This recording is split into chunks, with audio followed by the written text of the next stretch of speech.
పల్నాడు జిల్లాకు కొత్త కలెక్టర్ను ఎన్నికల సంఘం నియమించింది. ఏపీలో పోలింగ్ సందర్భంగా ఆ తర్వాత హింస పల్నాడు కలెక్టర్ను తిరుపతి ఎస్పీని బదిలీ చేసిన ఈసీ అనంతపురం పల్నాడు ఎస్పీలపై సస్పెన్షన్ వేటు వేసింది. పల్నాడు నూతన కలెక్టర్గా శ్రీకేష్ బాలాజీ లట్కర్ నియమించింది. 3 జిల్లాలకు ఎస్పీలను నియమిస్తూ ఈసీ ఆదేశాలు జారీ చేసింది. పల్నాడు జిల్లా ఎస్పీగా మల్లికా గార్గ్ను నియమించిన ఈసీ తిరుపతి జిల్లా ఎస్పీగా హర్షవర్ధన్ నియమించింది. అనంతపురం జిల్లా ఎస్పీగా గౌతమి శాలినిని నియమించింది ఈసీ.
పల్నాడు జిల్లాకు కొత్త కలెక్టర్ను ఎన్నికల సంఘం నియమించింది. ఏపీలో పోలింగ్ సందర్భంగా ఆ తర్వాత హింస కారణంగా పల్నాడు కలెక్టర్ను తిరుపతి ఎస్పీని ఈసీ బదిలీ చేసింది. అనంతపురం పల్నాడు ఎస్పీలపై సస్పెన్షన్ వేటు వేసింది. పల్నాడు నూతన కలెక్టర్గా శ్రీకేష్ బాలాజీ లట్కర్ను నియమించింది.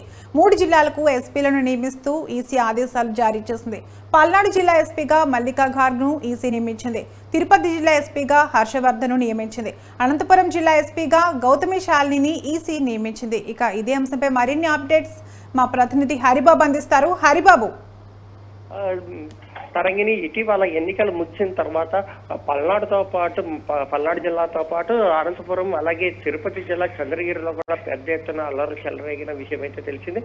పెద్ద ఎత్తున గొడవలు జరగడం, అధికార పార్టీకి చెందిన వాళ్ళలో ప్రతిపక్ష వాళ్ళ మీద దాడులు చేయడం, అలాగే ఇరు పక్షాలు ఒకరి మీద ఒకరు దాడులు చేసుకొని హింసను ప్రేరేపించి పెద్ద ఎత్తున కేసులు నమోదు చేస్తున్న పరిస్థితి అయితే కనిపించింది.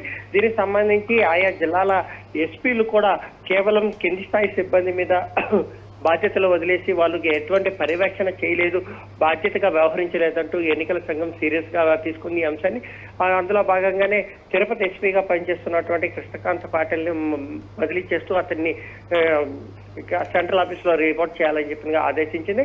అదే స్థలంలో ఈ గతంలో అన్నమయ్య జిల్లా ఎస్పీగా పనిచేసినటువంటి హర్షవర్ధన్ రాజు ప్రస్తుతం సిఐడి డిపార్ట్మెంట్ లో పనిచేస్తున్న అతన్ని తిరుపతి ఎస్పీగా నియమిస్తూ అతనికి బాధ్యతలు అప్పగించడం జరిగింది.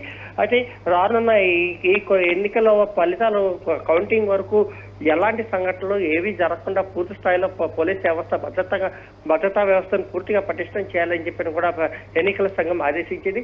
ఏదైతే హింస గొడవలు జరుగుతున్నాయో ఆయా ప్రాంతాలలో పోలీసింగ్ అనేది పట్టుదిట్టంగా లేకపోవడం వల్ల ఇటువంటి సంఘటనలు చోటు చేసుకుంటున్నాయని చెప్పి ఈసీ వ్యాఖ్యలు చేసిన నేపథ్యంలోనే అటు అనంతపురం తాడిపత్రి కానీ లేదంటే పల్నాడు మాచర్లు కానీ ఇటు చంద్రగిరిలో కానీ పోలీస్ పికెటింగ్లు అనేది భారీ ఎత్తున ఏర్పాటు చేశారు. ఎక్కడ చంద్రగిరి నియోజకవర్గంలో పూర్తి స్థాయిలో పోలీస్ బెటాలియన్ మోహరించి ఎక్కడ ఏ విలేజ్ లోనూ ఎక్కడ ఎలాంటి గొడవలు జరగకుండా పూర్తి స్థాయిలో కట్టుదిట్టమైన చర్య చేశారు.